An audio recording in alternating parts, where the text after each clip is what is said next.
Hey, what's happening, Nation? It's Son Joku. Welcome to episode 9 of The Nation's Voice, the show that's made seriously just straight for you guys, just to come out there and put your opinions out there. For you guys that don't know, every Thursday night, 9:30 Eastern Time, I go live, put 4 topics out there, and then we pretty much just break them down, have a good time doing it, usually wander off for a little bit, but it is what it is. I love making this show. So for you guys that do come out every week, thank y'all very much. I do appreciate that. And thank y'all for putting your opinions out there, because no matter what it is, everybody has a different thing that they want to see happen with this team going into the next off season or going into next season. And this show is all about just giving everybody a chance to put their opinion out there and letting everybody know what you think, seeing if they agree. If they disagree, so be it. If they do, that's awesome. If they don't, it is what it is. If you disagree with me, please let me know. And let me know why. Don't just tell me that one person sucks for one reason or another. But tonight we're going to be breaking down our defensive line for the most part. And then we're going to touch on Paul Guenther and see exactly where he stands. Should end up being a really good show. I'm really hoping some of you guys can make it out tonight. If not, we're just going to keep pushing through it and seeing where we get. But we're going to start off tonight talking about Maurice Hurst, big old Mo. He's 6'1", 291. He's 24 years old. Played in all 16 games. He had 18 tackles, 11 solo tackles, 3.5 sacks, 1 pass defended, and 1 interception that he ended up scampering down for like 55 yards on. Funny as shit. I love seeing that play. He ended up coming to us, I think, in the 3rd round. He was supposed to be a first-round pick. He had the heart problems going on. But I mean, we dove in there. We had our doctors come out there and take a look at him. They said everything was good. I really like this kid. I think he has a bright, bright future on this team. I want to know what you guys think. There's been a lot of talk out there about us getting a defensive tackle in this draft and possibly getting one in the 1st round that I don't really agree with making that move at all. I do not see that being a huge need on this team.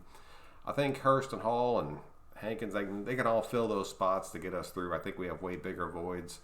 But at the same time, a lot of you guys want to see that, and after breaking this down and putting all the numbers and everything on paper, I mean, I see where you're coming from now. I truly do, but I don't think Hurst is the problem. I think Hurst is a major, major asset to this team. So I want to know what you guys think about that. If you want to keep him around, I know he's still young. We still have him under contract, so it's not like he's going anywhere. But do you think he's worth keeping around and really pushing forward, keeping him as that possible number 1 D tackle for us? He's a playmaker, and he has the speed. He's lacking in a little bit of size, and he's not going to be one of those dudes that can play like against the run and the pass all the time. There's very few of those D tackles out there. That's why it's such a coveted position. But I think he does have some serious potential. I'd like to see him put on a little bit more size, and I'm not sure if he will or not, but it is what it is.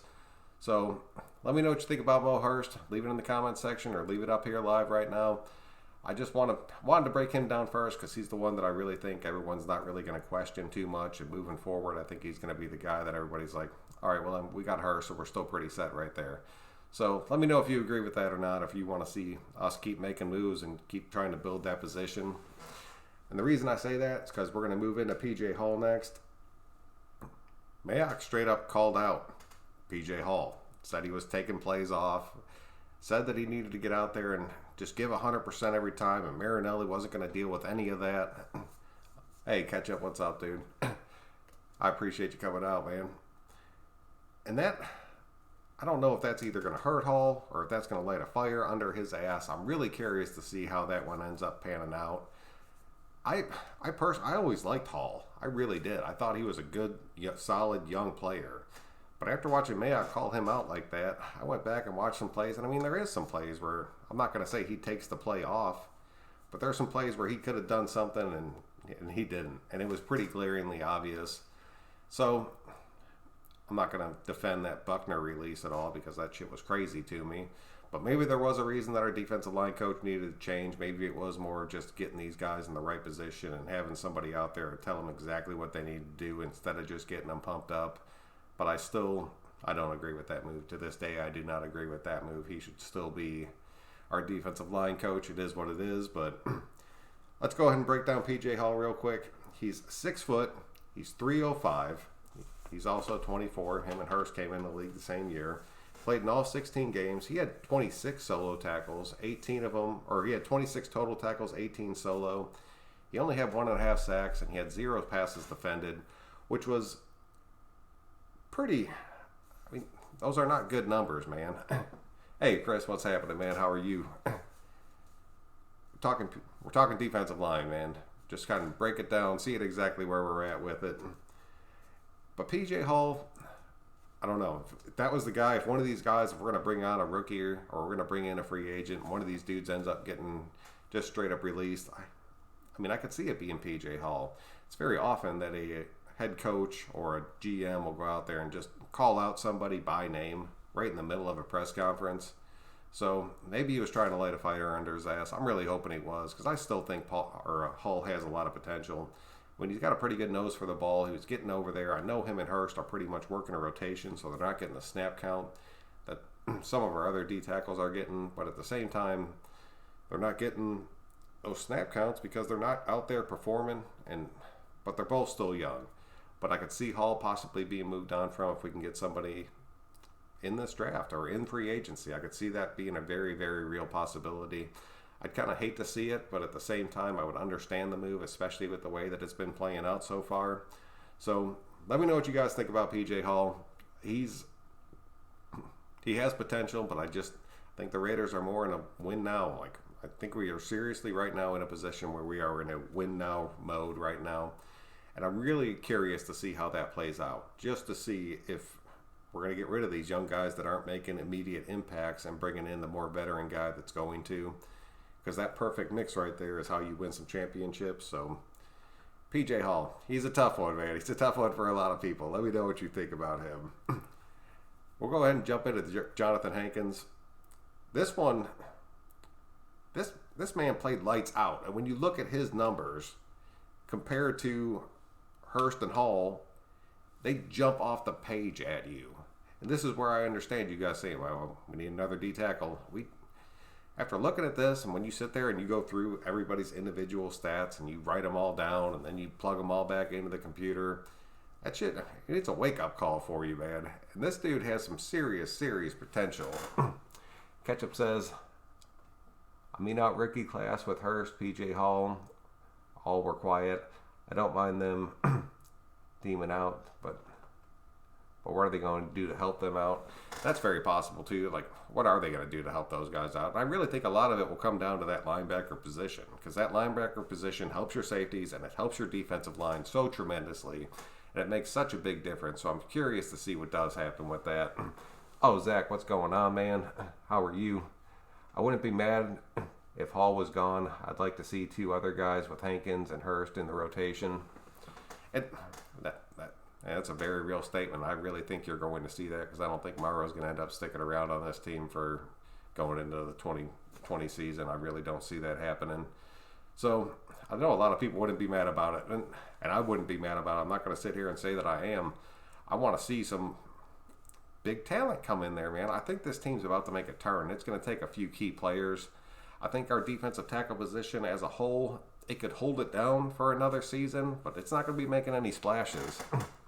But they did, shit, dude, before I even read another comment, that sack total did increase last season, like dramatically, so you got to respect that out there. Chris says, I love our boys, but we definitely need pressure up the middle. I had high hopes for Hall and mad love for Mo. Hope they can develop. I'm not against drafting a monster defensive tackle. And there is, I'm not going to lie to you, I forgot this kid's name, but there's one that's in that first round that everybody keeps talking about us, and the only stuff that I've seen about him is that he's real immature and he has trouble learning. But at the same time, if the dude can go out there and just rush that middle and just let those edges open up just a tiny, tiny bit for Farrell and Crosby, that shit would be insane. I'm telling you right now, it would be insane. But I think we have bigger needs, so I do not want to see one of those first-round picks end up going to a D-tackle spot. But it could make a big, big difference, dude. But let's break down Hankins real quick, because he did. He jumped off the paper at me. Hankins he's 6'3", 340. He's 27 years old. He's played in 26 games. He had 50 tackles. That's more than the other 2 combined. Like, combined, he came out there and had 50 tackles, 28 of them which were solos. He had 1.5 sacks. He had 1 pass defended. That was the best season that he's had since 2014. The only difference in that 2014 season is he ended up having 7 sacks in that season. I don't think we're ever going to see that Jonathan Hankins back on the field again. But the fact that he could still go out there and rank up 50 tackles in a season puts a lot of pressure on those two young kids. Like, this is what you're supposed to be doing. And I get it. Hankins is out there a lot more in the running plays. I mean, he is our big run stopper since we got rid of the Jelly Bean out there. But he's still out there making plays, man. He's still getting his hands up in the pass. He's getting in there. I mean, he had 1.5 sacks. And I honestly don't remember if it was him or if it was Hall that ended up having, it was 2 sacks in one game, ended up taken away from him. But I'll tell you, Kinlaw, yes, that is who I'm talking about. Thank y'all. I did forget his name. But that kid, I mean, he does have serious potential, but if that immaturity thing is a real issue and they're actually talking about that, that's something that you have to look out for. And he might be not the grinder that they're looking for right off the bat right there. And I think there are a ton of better options at 12 and 19 that we can get besides him. I'm just going to put that out there right now. Do not think that is the dude we need to jump out there and snag real fast and just get him on this team. So, I mean, if you want to see Kinlaw, let me know. I mean, that is the number 1 D tackle out there from everything that I've read and everything that I've seen. I just don't want that to be the move that we end up making out there. But getting back into Hankins real quick, let me know what you guys think about Hankins, man. I really think he has another at least 2 to 3 good seasons, like where he can put up the 50 tackle, probably somewhere more in the 40 to 45 range, especially if we bring somebody else in there. But I mean, he's playing first, second, and sometimes third down for us, and that's a big difference from coming from a D tackle out there. That's the main reason that Hurst and Hall have been on such a rotation, is because he can fill that gap and play the freaking first 3 downs. That's a huge advantage, especially if you have a decent rotation going out there. So if you want to keep Hankins, we have him for one more season, and he's definitely coming into Vegas with us.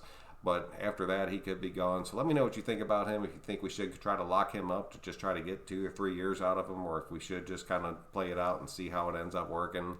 But I think Hankins is a definite asset on this team. I think it is a major difference maker for us, and I think he is a solid player. Chris says Hankins is a solid veteran to help mentor. He is, dude. And he's the kind of guy that could play at a high level for 2 to 3 more seasons and then end up just being like the guy that's in the rotation but still helping these young kids come up. I'd really like to see us drop Hankins into a contract that's, I mean, team friendly, but for an extended, maybe a 4-year deal, especially now when we can get him reasonably cheap before he ends up having like a breakout year, then we have to pay the fucking shit out of him, which I hate seeing that because you never know if it's going to work out. A lot of these dudes that seem to get paid those massive contracts end up getting screwed, so I don't know. That's our defensive tackle position for you right now. I know there's 1 or 2 other out there, but I'm curious to see if they make this team, or I'm curious to see if they stay in the rotation. So let me know what you guys think about the position. Let me know if you think we need to bring in another D tackle, and if you want it to be in the draft, or if you'd rather be it in free agency. I at this point, after breaking all this shit down, I would say we do definitely need another D tackle on this team. We definitely do.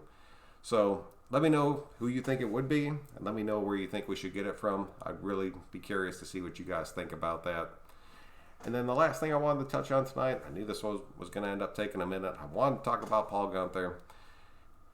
And he is a tough one. He is a tough one for me to go out there and talk about. Like everybody else on this team, I am a fan of Paul Guenther. If you look at his defense in Cincinnati, they were always pretty damn good. They were always top 15. Since he has been with us, they have been complete trash. I personally am shocked that he is still on this team right now. It says a lot going forward that Gruden and Mayock really want to keep the continuity going and keep that core together so everybody's hearing the same exact thing season to season to season. But I really thought we saw a breaking point right there with Guenther this past season. I know it was his move to bring in Vontaze, and then we all saw what ended up happening with that. And the other big knock that I have against Guenther out there is Guenther will come out there and he will say, you need to do this, this, and this. He will not play to your strengths. And I think that is a major downfall of him. But when he does have all the pieces that can do everything that he wants them to do, it makes a huge difference for this team and that defense. You always see our defense click on the second half of the season. That's because these guys are really starting to play into the system and they're really starting to understand what they need to be doing out there. So Guenther is a tough one, man. I think this is no shit like a prove-it season for him. I don't even think if things go bad, he will make it through this entire season. I think Marinelli is right there just chomping at a chance to have that full defensive coordinator position. I think that's the reason he was brought in. But I think if those two can end up working out a pretty good communication, they have a shot at building a pretty solid defense out here. And after watching the combine and seeing Mayock and Guenther interacting and going back and forth, I don't think there's any doubt in anybody's mind that he's going to be our DC coming in to Vegas this next season. So let me know what you guys think about Paul, man. Ketchup says, who is that kid that came from the same school as Joey's boys and his brother? Those fools ball out, so they must be doing something right. Damn, I truly don't know who that is, Ketchup. But I will tell you, those Bosa kids, they are true ballers. With the wide receiver depth in this draft, I've been considering Murray and Queen in round 1 and wide receiver in the 3rd. I'd love, CeeDee Lamb. Me too. And I did, man. I put that video out there, and oh shit, dude, I'll tell you right now, the way that board changes just from day to day, and there are so many people that weren't there that are going to end up having their pro days, and that board's going to change again. But there was 1 or 2 mock drafts out there that had us taking that Acuna, and then they had us taking Simmons at 12 and 19, and that was before the combine, and they just had these guys pretty generally ranked out there. And all that shit's going to completely change again. It drives me insane, man. But if we go defense in that first round, I am not going to shake my head at it. I will not at all. I think that would be a huge move for this team. I think it would show everybody out there that, hey, we're building this defense, because our offense was pretty damn good last season. We still need that number 1 receiver, like you were saying. So I'd take CD, I'd take Jerry Jeudy out there, and I really just don't know what it's going to end up being. I cannot wait for that draft. That's going to be so damn exciting. I can't wait for free agency to kick off just so we can start talking about what's actually happening instead of just kind of picking and choosing what we would wish would happen. So I'm super excited about that moving forward. Chris Ford, CD, but it's a tough call with so many needs. I mean, that's what I was saying, dude. Our defense is struggling, like seriously struggling, to where Guenther's job is no shit on the line right now going forward. But at the same time, we're only a few pieces away from having a truly explosive offense, and I am not going to doubt that. I do not doubt that. I will preach that. I will tell you right now, we have a serious shot at having a blowout offense on this team. And we are so damn close. So if he wants to go out there and bring in one of those 2 big name receivers out there, honestly, even Ruggs, just to stretch the top, just to where you have to play that safety back and open up Jacobs, would make a massive difference for us. Catch up, if you're talking about Chase Young, he's going 2nd or 3rd at the latest. Yeah, Zach is right, dude. Chase Young, I mean, I put him number 2. Just, I'm pretty sure this draft is going to go just Burrow Young. Won't even be any hesitation, except for when they have to ride the boat over. Catch up, Marinelli needs to tell them who he wants to get the defense up to speed. Guenther will be fired, and Marinelli will be the defensive coordinator. I think Marinelli is his name. It is, and I really think he is here to take over that job. I really think they're going to give Guenther one more shot at this shit, and if this defense comes out flat again, he is going to pay the ultimate price for it. Guenther needs linebackers. He has to have linebackers. It's something that he's always had. He's had it through his entire career. He has not had it since he has been with us. It is painful to watch, like truly painful to watch. That shit drives me completely insane. But I don't think you can completely restructure our entire linebacking core with all the other needs that we have on this team through one off season. I think that's going to end up being the ultimate thing that gets Guenther screwed, and he's going to end up being released. But I do know that Marinelli is the kind of guy that will play to these players' strengths and get them in the right positions to make plays for us instead of telling them what they have to do. And I think that's going to be the major difference that you see between Marinelli and Guenther. Like, I truly think that was going to be the big difference. A lot of you guys talked about him playing our defensive line out of position and having our linebackers push when they shouldn't, and a lot of that's just how his defense works, and he's used to having those guys that can do it. But sometimes you just need to step back and be like, okay, I don't have the guys that can do this. This is not that team. I need to let these guys do what they can do. I don't know if Guenther can do that. I truly do not, but I'm curious to see how that plays out. Zach, I said I'd love to see a lack of playmaker, or I'd love to say it's a lack of playmakers on the defense. I'm okay with giving Guenther another year. I trust Mayock to get a lot of help on the defense this offseason. I hope you're right, Zach. I truly, truly hope you're right. Catch up. Oh, if it's Chase Young, we're definitely not getting him. My bad. I think it is Chase Young. No, we are not getting him. That is what it is. It sucks to say. But that's pretty much what I have for you guys tonight, man. I appreciate everybody that came out here and watched this shit. I truly love making this show for Thursday nights. It is a blast for me. So we'll keep working at it. We're going to keep pushing at it, keep grinding through. I appreciate each and every one of you guys that come out for this show.